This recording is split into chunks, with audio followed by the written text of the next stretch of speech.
let's move on then to the topic of the signal scandal. And the Guardian here calling it a fiasco. Is that what you would describe it as? Yeah, it's the first big scandal for the Trump administration so far in the first couple of months. And this has been just dominating the news internationally. The Guardian has written a ton on this. I think they published at least 10 articles, various news reports, and analysis and opinion on it. Here's one here. Signal fiasco is obscuring an essential question. Why are we bombing Yemen? Well, I'm leading off with that Guardian piece just to open this conversation here, because I think that is the operative question. This is really what we're looking at here, but there's a whole bunch of other things that have happened. So this was a private chat on an app called Signal. A lot of people out there have this app on their phone and use it. And the only difference is this was a intense national security conversation going on there. I was a bit surprised, Mike, to see that they would be, talking about war plans on Signal and not. Well, why would they be doing that? Because it seems to me, my first thought on this is the reason they're taking that onto Signal is because actually, and there was a lot of criticism about the fact they've done this, why aren't they using the official infrastructure that's provided by the intelligence agencies or whatever? That must be the answer right there. It's because they want to have this conversation outside of the surveillance that they would otherwise be under. Absolutely. So they have secure video conferencing. Normally that would be a venue you'd use for that. So because of that automatic delete feature and things like that, this keeps it somehow out of the public domain, except if there's a journalist in the chat. And in this case, there was. Let's just break down what happened here. It's an absolutely incredible story, but it opens up a lot of interesting questions. So we'll bring on the chat group here, Houthi small group. This is what they called it here. And we'll look at the main people in here, what they call the principals, Mike. This is what they call themselves. Pete Hegseth, J.D. Vance, there they are. Pete Hegseth, Defense Secretary, J.D. Vance, Vice President, Tulsi Gabbard, Director of National Intelligence, and Mike Waltz, National Security Advisor to President Donald Trump. So these are the main sort of actors in here. And there's this guy, Jeffrey Goldberg, editor of The Atlantic magazine, and somehow he's been included in here allegedly by Mike Waltz at the bottom there, Trump's National Security Advisor, somehow added this journalist to the chat room. But amazingly, when confronted about it, which we'll show you later, he has no idea how he got added to this group, even though Mike Waltz created the group. So was it his aide that did it? Was it Mike Waltz that did it?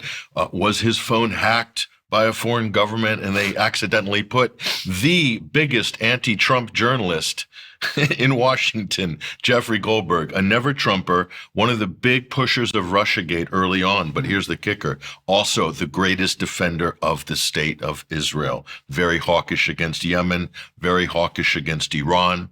And, an arch-Zionist who was in the IDF as a prison guard, guarding Palestinian prisoners being tortured in the Negev desert. So that's Jeffrey Goldberg. Okay. So it's no coincidence. And this is what we'll posit here, Mike, no coincidence, in my opinion, and many others, that Jeffrey Goldberg was put on this chat group. Yeah. People don't get brought onto the chat group by accident. Well, no, Mike Waltz is trying to say that it was an accident or some act of God, but we think otherwise. Let's take a look, though, at the main chat here. This is the important bit. Now, what did we learn from this? This is the important part.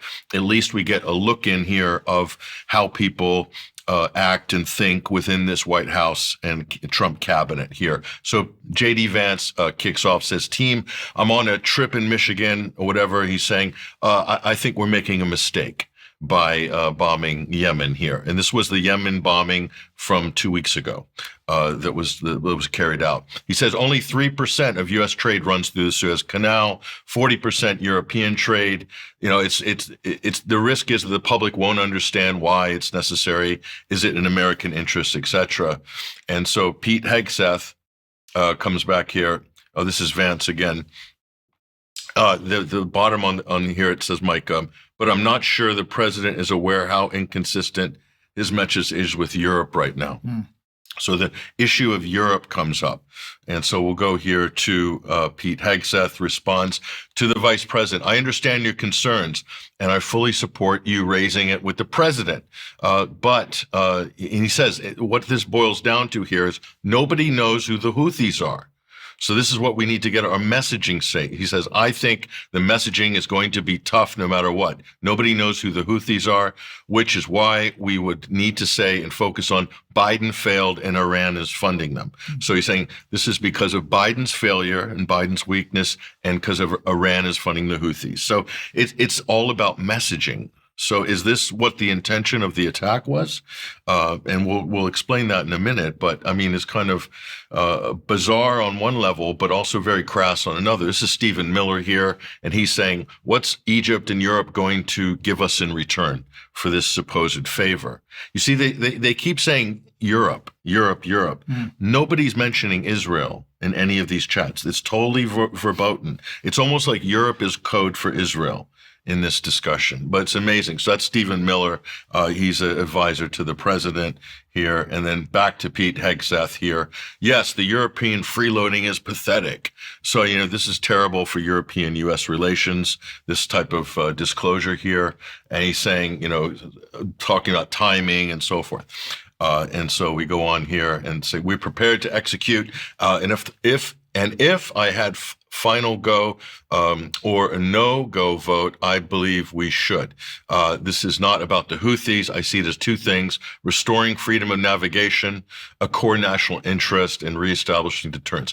So they're saying that there's no U.S. trade going through there, but the freedom of navigation is. But there's quite a bit of Israeli shipping going through. At least there should be under normal circumstances, right? Yeah, and that's the only shipping that's being interdicted. Right. So the irony here is, and what Pete Hegseth's not telling you is, the reason there was no Yemeni attacks on any Israeli shipping because there was a ceasefire, but because Donald Trump and Netanyahu broke the ceasefire, then the Yemeni said, we're going to start interdicting ships. So this is a preemptive strike by the United States. Right. That's what this is. So they're not even mentioning the fact that the Yemenis are protesting the fact that Israel stopped food and medical aid and water going into Gaza. They ended the ceasefire, resumed the blockade of Gaza. That's the complaint by Ansar Allah, a.k.a. the Houthis, a.k.a. the Yemenis here. So it's just, a lot of this is just amazing propaganda. So wait a few weeks or months does not fundamentally change our calculus here. We risk a leak if we wait and looking indecisive. Well, it leaked anyway. And he's saying Israel takes an action first, i.e. hits the Yemenis, or a Gaza ceasefire falls apart. Well, the ceasefire already fell apart. So I don't exactly know what he's talking about here. It really shows how out of touch these guys really are. It's absolutely incredible. And here, Hegseth's putting the whole timetable before the attack. And so look at this. All the details here, F-18s launched, first strike package, 12:15 Eastern Standard Time, trigger-based F-18s, strike window starts, et cetera, et cetera. So he's given up all of the operational details here. So there's no operational security, or what they call OPSEC, in sort of national security lingo here. And so this is the real laugh here. This is Hegseth. More to follow. We are currently clean on OPSEC. Well, doesn't look very clean to me. Not when you invite journalists in. It's not clean. Everyone sees it now. So Jeffrey Goldberg ran with it. Godspeed to our warriors. So what Hegseth did is Goldberg initially released part of this, but didn't release all the battle plans, but said that the battle plans were divulged. Hegseth went into the press, as you'll see in a minute, and denied divulging any battle plans, calling Goldberg a liar. Goldberg then releases all these texts that we're seeing here, the full set of messages here. So it's a complete mess on that. So we're going to give a big emoji for Pete Hegseth on his OPSEC security. So ConOps, OPSEC. So anyway, there we are. So anyway, bringing him back here. And what do we need to look at this? The final wrap up. We need to look at this.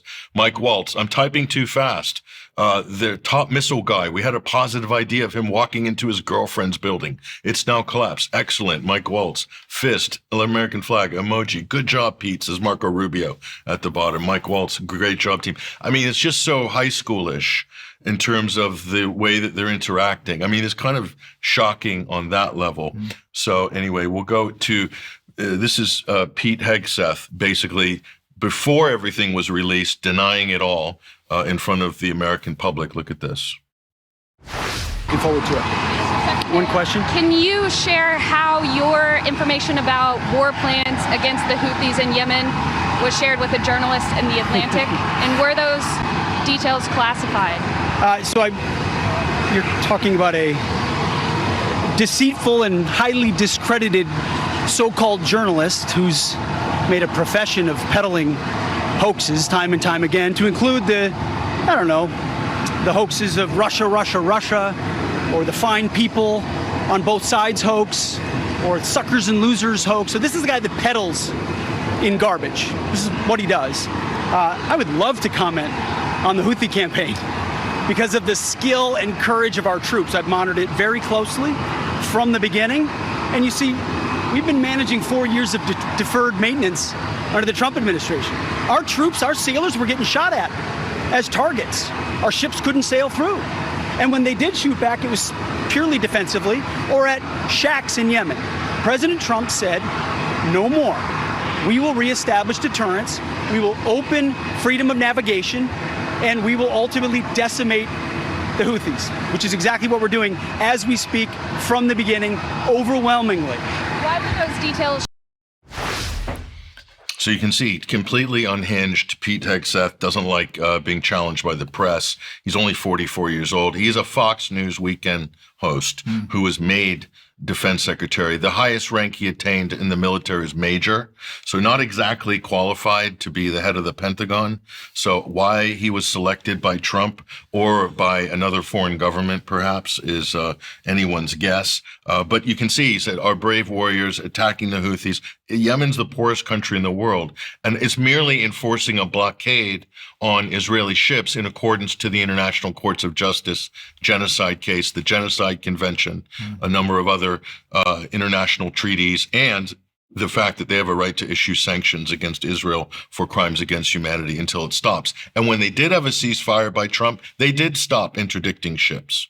So what's the U.S. gone and done? Now Yemen's resumed. So who's damaged from this? The Egyptians are damaged. European trade is damaged. The Israelis are damaged, which we'll show you shortly. So the United States has actually ruined everything that was working. Just a few days ago, they've destroyed it all in the name of showing how tough and how great our warriors are and how brave our troops are against those Yemenis wearing sarongs, sandals. But I mean, the Yemenis are much more than that, of course. Ansar Allah is much more. So it's funny, they're demeaning them, but then saying how they're incredible. So here's Tulsi Gabbard. And the timing of this, Goldberg drops this story right before the Senate Intelligence hearings. So the timing, he held on to it and then dropped it right before the hearings. That tells you this was intentional. He was brought into the conversation, I believe, and it's designed to damage the Trump cabinet, and it did that. So here's Tulsi denying that there was any classified information, which was a huge, huge misstep for her, and I probably will end up being fatal for her career as a National Director of Intelligence. Watch this. Contact the defense secretary or others after this specific military planning was put out and say, hey, we should be doing this in a skiff? There was no classified material that was shared in that So then signal if there was no check. classified material, share it with the committee. You can't have it both ways. These are important jobs. This is our national security. Bobbing and weaving and trying to, filibuster your answer. So please answer the Just She did not do well there. getting owned by Mark Warner is embarrassing. But anyway, here's Mike Waltz, national security advisor to the president, trying to somehow wiggle his way out of this strange situation. Laura, I'm not a conspiracy theorist, but of all the people out there, somehow this guy who has lied about the president, who has lied to Gold Star families, lied to their attorneys, and gone to Russia hoax, gone to just all kinds of links to lie and smear the president of the United States. And he's the one that somehow gets on somebody's contact and then gets sucked into this group. Is someone in your intel team trying to cause trouble here? Because that's the scuttlebutt out there. Look, that there's we have people. No, look, this is a great group. The president has a great team. This is not first term. No, your team. I'm not talking about the other principals. No. These were principals and a couple of staff that were coordinating, as you saw, having a policy discussion as we went forward. And then just in the days before, what was an incredible strike. Not only did we take out people that the Biden team never could, that we took out headquarters, missile caches, and actually one of the leaders of the Houthi organization. We've since taken out several since.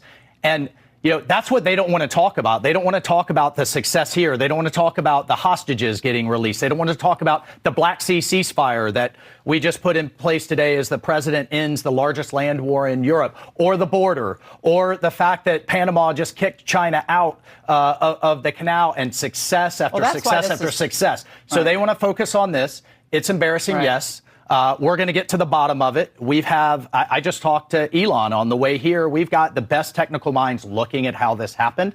But I can tell you for 100%, I don't know this guy. I know him by his horrible reputation, and he really is the bottom scum of journalists. And I know him in the sense that he hates the president, but I don't text him. He wasn't on my phone. So he needs Elon to tell him?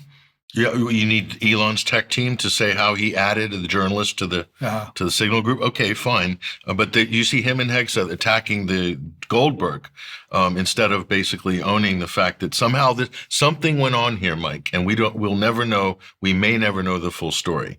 And probably Mike Waltz is somehow knowledgeable of what happened. It could have been an order from a higher up, maybe even the chief of staff that came from the Israeli lobby, put Jeff Goldberg on the group. Don't worry, it's been okayed by the boss. Right. And nobody can talk about it after that because it goes too high up the chain. So it could be a number of possibilities here. But so there's different things to look at, which is what the impression was from it, what the takeaways were, and what the people's reputations, who got damaged, who was elevated by it. So let's take a look at that here. So some takeaways from the Signal Gate. Pete Hegseth comes off as hawkish, aggressive, or a leader if you're a neocon. So he's probably done on aggregate well out of it. Obviously, we're more critical of him, but J.D. Vance, cautious, diplomatic, dovish. So if you get an inside look at how they interact, this is the sort of political impression you get. Tulsi Gabbard, amateurish, sloppy, and compromised. Just by being in there as the NDI and not in a skiff or not on some secure, you can't let sorry, if we go back. You can't let the public have privy to these types of conversations. That's the problem, because when the public's allowed to see not only how you're portraying other countries, other leadership, and so forth, your military plans. We'll go back up on screen here. Mike Waltz, shady, sloppy, and dishonest. So these are the sort of impressions that they're getting afterwards here. And so this is one of the other things we're going to find from this is that there's a potential pressure release valve here, Mike, with regards to the attack on Iran. So a lot of public pressure has been released from this, and there's no pushback pretty much from this, from the public, or from either Democrats or Republicans on the bombing itself. There's only talk about Signalgate. So if from a sophisticated PR point of view, that could be maybe the intention of this. There could be multiple intentions of this. We don't know for sure. But if we go and look just a little bit further here, and of course, Jeffrey Goldberg, what do we know about Jeff on this? Well, Jeff was handpicked to be in this. He probably was gifted this. Maybe he was put on without his knowledge, but someone intended for him to be there. That is the main takeaway that people need to understand. So, but what about Pete Hegseth, our defense secretary?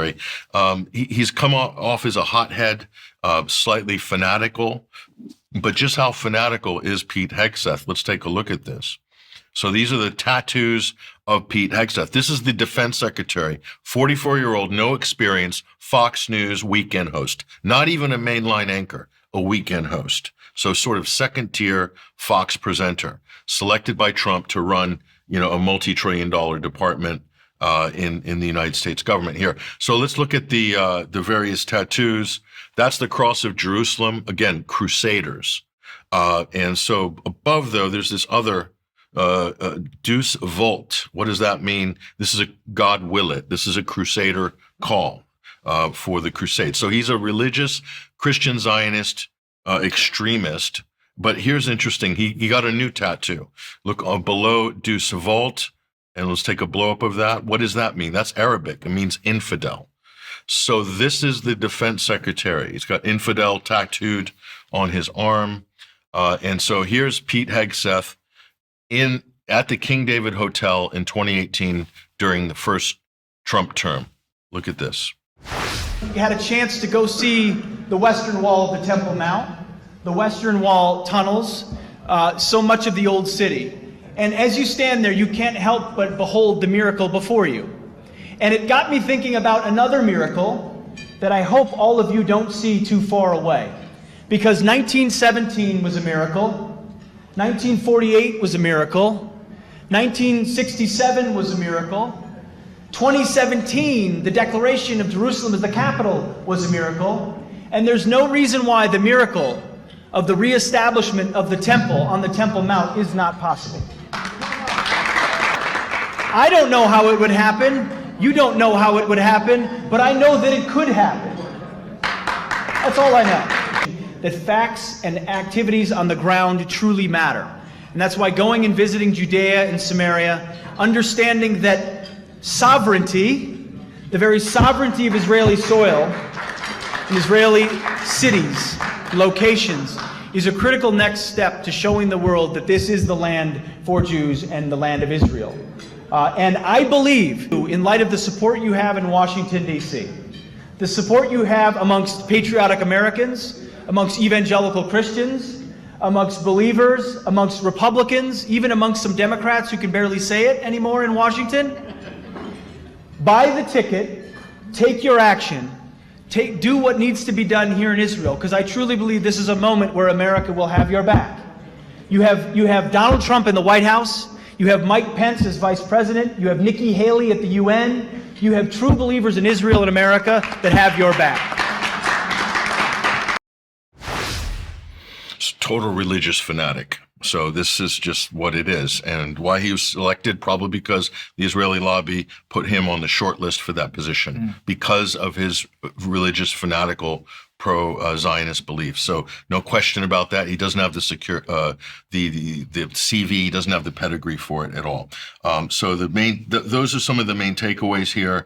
And everybody on that Signal chat group, Mike, I just want to say is probably in violation of maybe Section 793 of the Espionage Act, probably the Government Records Act as well.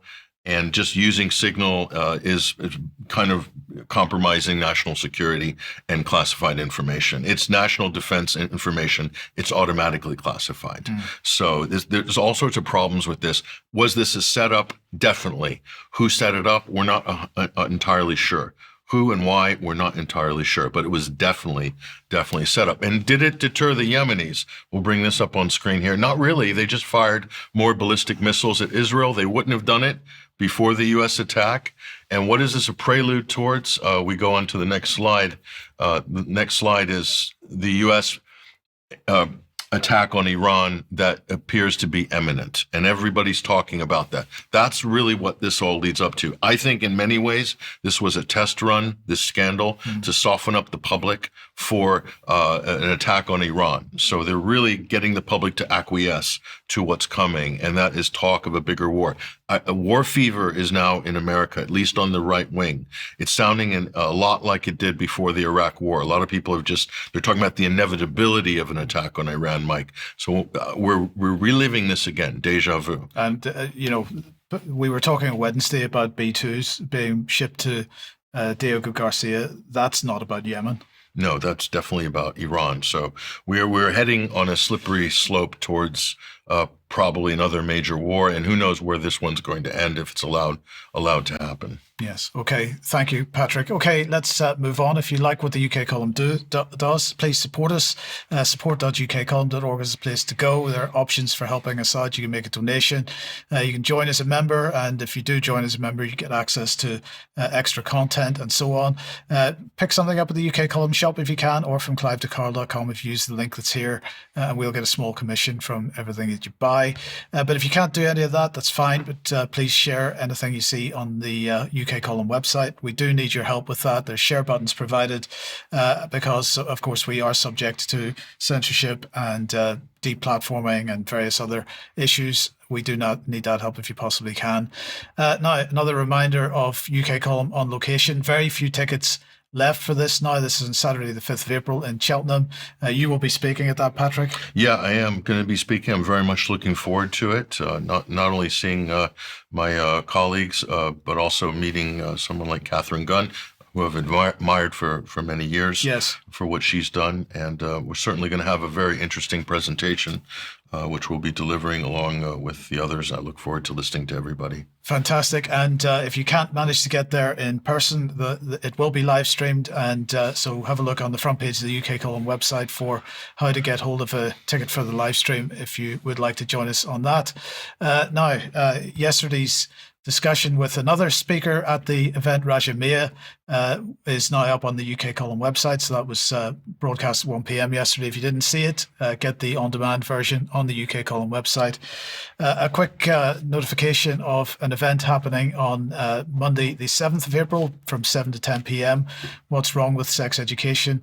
This is taking place in Northern Ireland, in Lisburn, my hometown originally. And so get along to that if you possibly can, if you're in Northern Ireland. Now, let's come back